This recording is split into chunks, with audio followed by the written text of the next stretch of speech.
Oi pessoal do da RPS Capital, e hoje eu estou aqui mais uma vez com o Paulo de Sora, CIO da RPS, responsável pela estratégia do Total Return.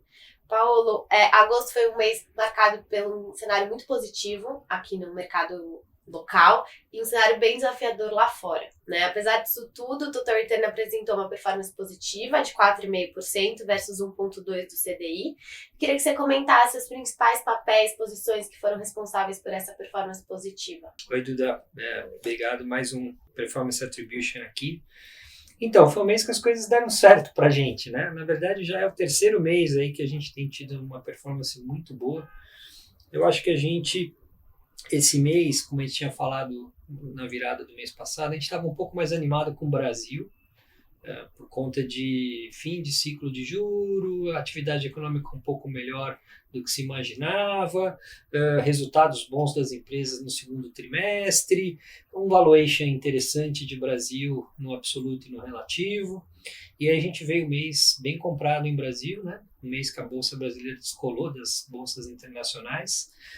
Então a gente ganhou bastante no nosso direcional Brasil e nas escolhas de setores, né? Então, como destaque, a gente ganhou bastante dinheiro com o setor defensivo doméstico, Grupo Soma e Hapvida, foram dois papéis que a gente já vem carregando há bastante tempo, principalmente o Grupo Soma. Hapvida a gente foi meio tático ao longo do ano, mas tiveram um bom mês esses dois papéis e essa caixa de defensivo doméstico funcionou. A gente ainda tinha uma posição tática no setor de bancos, em Banco Inter, que a gente comprou aí ao longo do julho e agosto, com a visão de que o juro no Brasil estava meio no talo, esse é um long duration asset, um ativo que vai bem quando o juro começa a ceder por aqui. Lá fora também a gente estava com a cabeça que o juro ia cair, nem aconteceu isso, o nosso book de juro inclusive foi negativo no mês passado, mas o Banco Inter performou bem aqui no Brasil, muito em função de um rally que a gente viu de papéis de duração mais longa aqui no Brasil, né? Os papéis que estavam muito para trás tiveram até um short squeeze, dá para dizer assim, ao longo do mês de agosto, e a gente pegou no Banco Inter.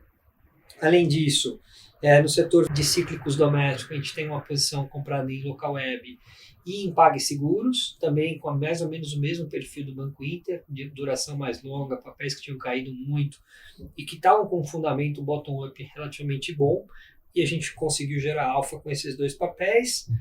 E no destaque também o short, né, que a gente estava lá fora, em S&P, em Europa, e que foram muito bem. Então, tanto a ponta long quanto a ponta short no mês de agosto funcionaram, fizeram com que a gente entregasse esse retorno aí, o melhor mês do ano, 4,5% no total return.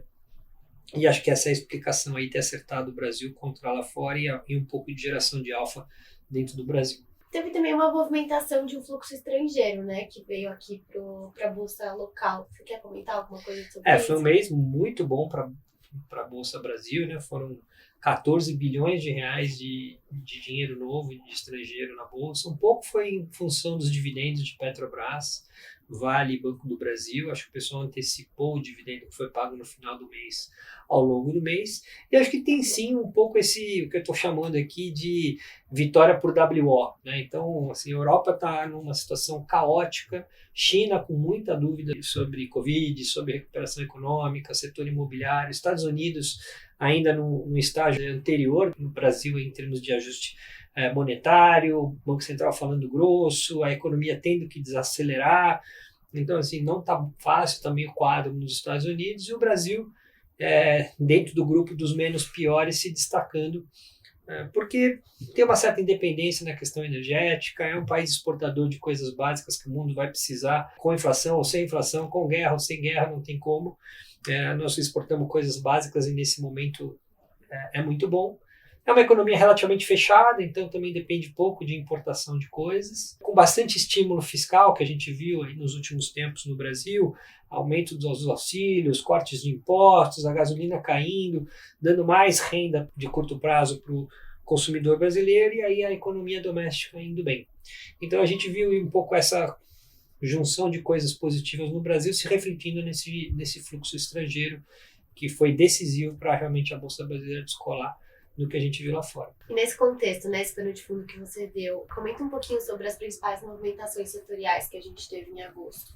Então, Duda, foi um mês que a gente, como performou bem, a Bolsa Brasileira, aquele prêmio, aquele desconto de Brasil versus lá fora, fechou relativamente bastante em alguns setores, a gente achou por bem reduzir o nosso direcional da carteira como um todo. A gente tinha começado o mês mais ou menos 30% comprado em Brasil, a gente fechou o mês net zerado, ainda comprado em Brasil, mas vendidos nos Estados Unidos, vendido na Europa, com o net do fundo zero. Continuamos com a aposta que o Brasil outperforma, só que aí diminuímos um pouco o tamanho das posições, dado o que andou, e principalmente porque nós estamos aí há 30 dias das eleições, uma eleição que vai ser muito parelha. Eu até acho que no final das contas vai ser mais tirar a dúvida do que qualquer outra coisa essa eleição. Acho que vai ser os investidores, acho que o macroeconômico do Lula, o macroeconômico do Bolsonaro, na minha cabeça não é muito diferente.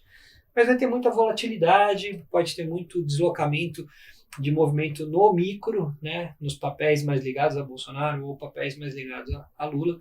E aí a gente resolveu, como a gente sempre fez historicamente, nós estamos aqui já há 10 anos, já passamos por alguns ciclos de eleição no Brasil, de tirar um pouco o time de campo e esperar um pouco como é que a coisa vai se desenvolver nesses próximos 30 dias, para aí sim, tendo uma visão mais clara de quem vai ganhar e qual é o plano de governo, a gente voltar a acelerar aí tanto o gross quanto o net. Bom, você já deu um spoiler aí de qual ia ser a minha próxima pergunta, do cenário adiante, de setembro. Então, como você comentou, os últimos 30 dias antes do primeiro turno, comenta um pouquinho sobre as posições, enfim, como que a gente está se colocando nesse cenário de uma certa incerteza, e nesse movimento de tirar um pouco o pé. Então, vamos lá.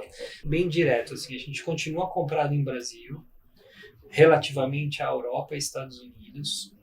A gente continua preferindo coisas que têm mais a ver com os juros do que tem a ver com a atividade lá fora. Então, a gente segue com uma posição comprada em ativos de duração longa que vão bem com 10 anos meio parado, e short coisas mais cíclicas, coisas que têm mais a ver com o PIB na veia, porque a gente está vendo a economia desacelerar e desacelerar forte, tanto na Europa quanto nos Estados Unidos e também na China.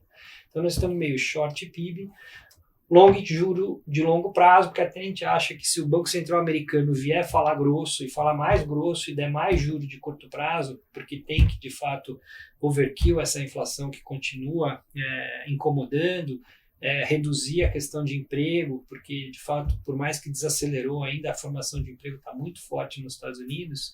Quanto mais fala grosso o Fed em relação ao juro de curto e médio prazo, acho que mais ancorado fica o juro de longo prazo. E esses ativos de duração mais longa, com qualidade, vamos chamar assim, que é o que a gente tem preferido, performam melhor nesse ponto do ciclo econômico. Isso lá fora. Além disso, a gente tem uma posição grande de alumínio contra cobre e minério, meio que numa visão de que a energia vai continuar cara no mundo. Estamos vendo aí nesse início do mês de setembro mais altas no preço do gás na Europa, o petróleo segue pressionado. Então, a gente gosta de comprar energia, vamos dizer, num valuation barato, e o alumínio está com muito cara dessa energia barata aí, contra coisas que tem mais a ver com o PIB, e aí o cobre e também o minério que tem mais a ver com a China. Então, a gente tem esse long short. E no Brasil, uma carteira que está com um perfil bem defensivo. A gente tem coisas que dependem um pouco de PIB, seguimos com o Grupo Soma, seguimos com Açaí, temos uma posição em Ambev, Hapvida. Então é uma carteira que tem esse perfil mais defensivo no Brasil. Seguimos com Sabesp e Eletrobras. Sabesp com uma visão de que o Tarcísio vira o jogo e ganha a eleição em São Paulo e faz, eventualmente, uma sinalização de privatização da empresa. Eletrobras, um case que a gente pretende carregar por bastante tempo no turnaround que está acontecendo pós-privatização. E alguma coisa de duração ainda longa, Brasil, um pouco mais arriscada, mantivemos posição em Banco Inter, mas aí é uma pimentinha, nada muito relevante. A ideia é ter uma carteira um pouco mais defensiva mesmo, nesse mês de setembro. E aí, em passando aí o primeiro turno, dependendo também de como que as coisas vão se desenvolver lá fora, que acho que hoje o grande risco está investido em equity em qualquer lugar, e no Brasil também, é um pouco o cenário internacional. Nós estamos, de fato, com um monte de peça fora do lugar, guerra, crise energética na Europa, China com zero Covid, questão da desaceleração econômica na China também, Estados Unidos com o Banco Central que precisa continuar falando grosso e não pode deixar esse mercado ficar muito quente. Então, não faltam dúvidas no cenário internacional e no Brasil uma eleição aí que vai ser super polarizada. Com tudo isso na nossa matriz de tomada de decisão, a ideia é ter um pouco menos de risco e aguardar aí cenas dos próximos capítulos. Perfeito. Bom, na próxima gravação a gente já tem o resultado de primeiro turno, então a gente comenta sobre isso. E até mais. Até mais. Obrigado.